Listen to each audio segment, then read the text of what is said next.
Welcome to my city assembly, where faith meets inspiration.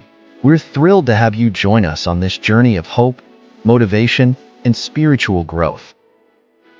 In a world filled with challenges and uncertainties, we believe that a strong foundation in faith can light the way. Our channel is dedicated to uplifting your spirit and encouraging you to embrace the power of God's love in your life. Here at my city assembly, we'll explore the teachings of Christ, share powerful testimonies, and provide you with practical wisdom that you can apply to your everyday life. Whether you're seeking motivation to overcome obstacles or looking for guidance on your spiritual journey, you've come to the right place. Our mission is simple: to create a supportive community where we can grow together in faith and love. We invite you to subscribe and be part of our assembly, where every voice matters and every heart is valued. So, if you're ready to embark on this transformative journey with us, hit that subscribe button and turn on notifications. Together, let's spread hope, inspire change, and glorify God in everything we do. Welcome to my city assembly. Let's make a difference, one heart at a time.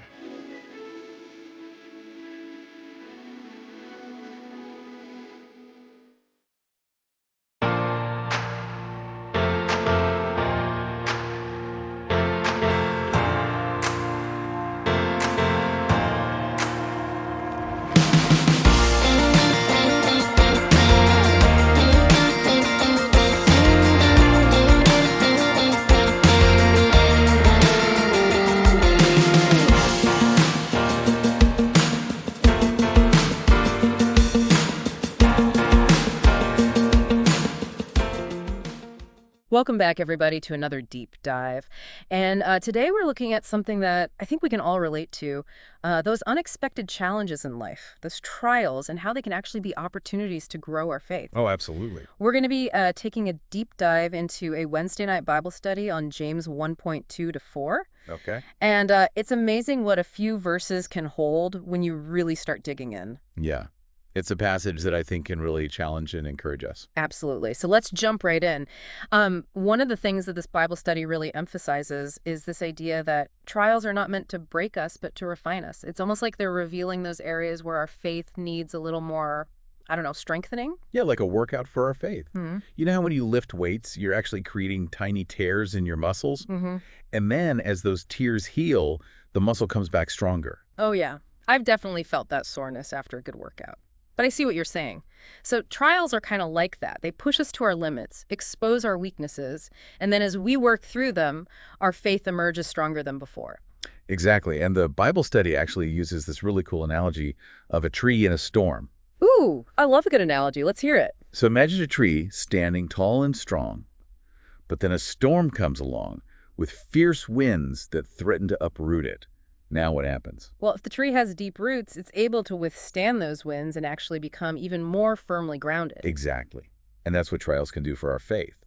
They force those roots to grow deeper, to anchor us more securely in God. The wilder the winds, the deeper those roots have to grip, right? I love that picture. It's so powerful. And it really challenges that instinct to just try to avoid trials at all costs. So what if, instead of seeing them as these scary things to run from, we actually saw them as opportunities for growth? Yeah.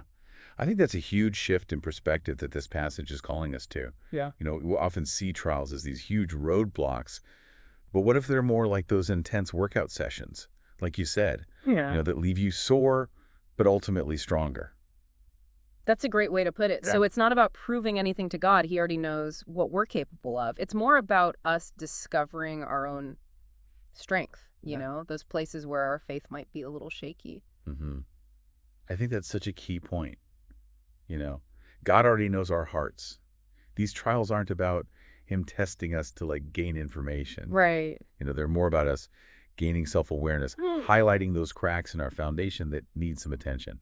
That's a great way to think about it. It's like a Okay. personal inventory of our faith, revealing those areas that might need a little extra reinforcement. Yeah, and it's through that process of going through those trials and coming out on the other side that we really start to mature in our faith. So it's less about passing some cosmic test and more about, like you said, getting stronger through the process. Right. But what really struck me in this passage is this idea of perseverance, It's not just about gritting your teeth and bearing it.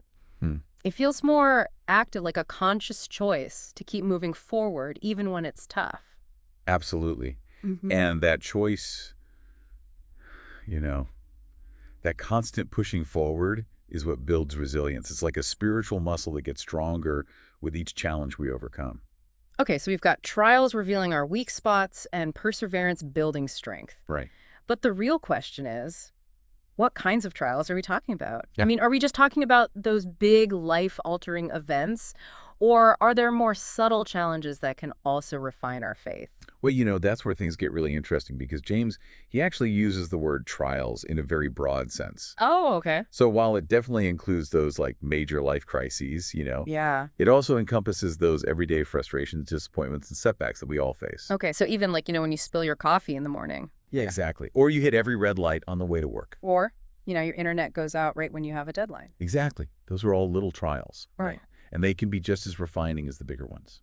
That actually makes a lot of sense. It's easy to think we need some massive hardship to really like put our faith to the test. Right. But what about those moments when your patience is tested? Mm-hmm. Or when you're tempted to compromise your values? Yeah. Those are trials too. Exactly. And those smaller, more frequent trials are actually incredibly valuable because they provide constant opportunities to practice perseverance, you know, to flex that spiritual muscle and to develop a deeper reliance on God. It's like those everyday challenges are our training ground, preparing us for the bigger storms that might come our way. I like that. Your training ground. That's a good way to think about it. Yeah. And what's really cool is that each type of trial can actually reveal different weaknesses in our faith. Oh, yeah. So, for example, facing a financial hardship might expose anxieties about security, while relationship conflicts could highlight areas where we struggle with forgiveness or communication. No, I've never thought about it that way, but that's so true. It's like each trial acts as a spotlight, illuminating a specific area where our faith might need a little extra attention. It's like it's tailor-made. Each trial is tailor-made to bring to light a specific lesson that God wants us to learn.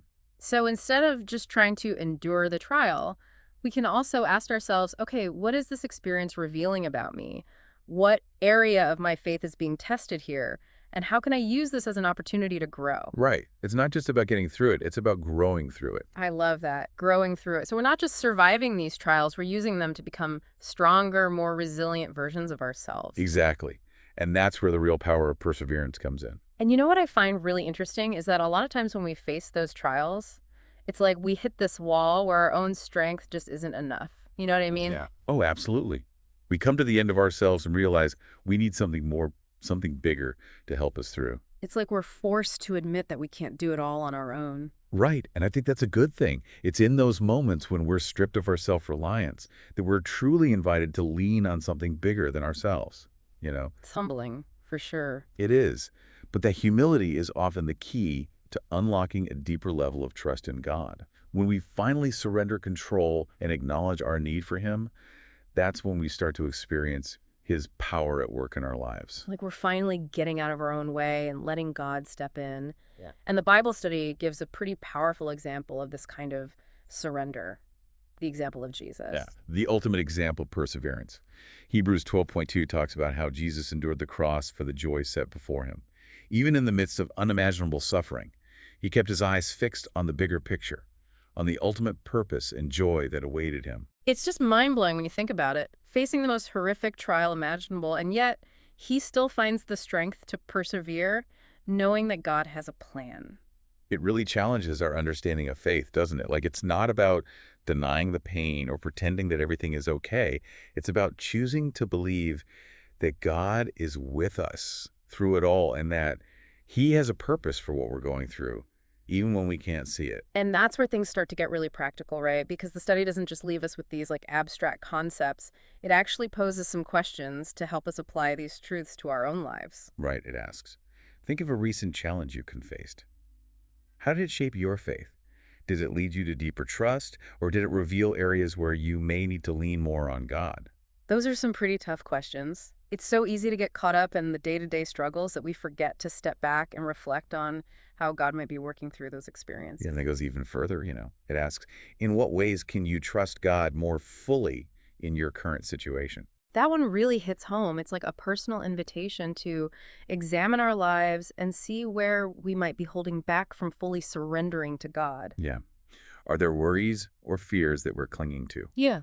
you know, that we need to release into God's hands? Are we trying to control things instead of trusting in his plan? And I think it's important to remember this isn't about beating ourselves up about it, you Yeah, know? yeah. It's about honestly assessing where we're at and then taking steps to deepen our trust in God, because ultimately it's in those moments of surrender, of letting go and trusting him, that we truly experience his power and peace in our lives. Absolutely. Taking that step of faith, even when it feels scary or uncertain. And as we do that, we start to realize that those trials, those Yeah. challenges that once seemed like obstacles, Mhm. are actually opportunities to experience God's faithfulness in a whole new way. It's like James is saying, hey, don't just sit there and take it. Consider it pure joy, because these Yeah. trials are producing something incredibly valuable in you. He's pushing us to look beyond the surface, to see the potential for growth and transformation that lies hidden within every challenge. And that's where the real joy comes in, isn't it? Right. Not in the trial itself, but in the deepening of our faith and the realization that God is using even the toughest of times to shape us into the people he created us to be. It's like we're being refined, like gold being purified in fire. And the more we surrender to that process, the more we allow God to mold us into vessels that can truly reflect his glory. That's a beautiful way to put it. And it all comes back to that key word, perseverance. Yeah. It's not a passive endurance, just kind of bearing it. Right, It's an active engagement with the process. It's a willingness to lean into the discomfort and trust that God is working all things together for good. right. Because he is. So even when it feels like we're walking through fire, we can choose to believe that God is with us, refining us, and ultimately bringing us out stronger on the other side. And that brings us back to those questions from the Bible study. Remember, it's not just about reflecting on past trials. Yeah. You know, it's also about actively choosing to trust God more fully in our current situation. Right. So if you're in the midst of a trial right now, I encourage you to take some time to really sit with those questions. What is this experience revealing about you? How can you lean into God's strength today?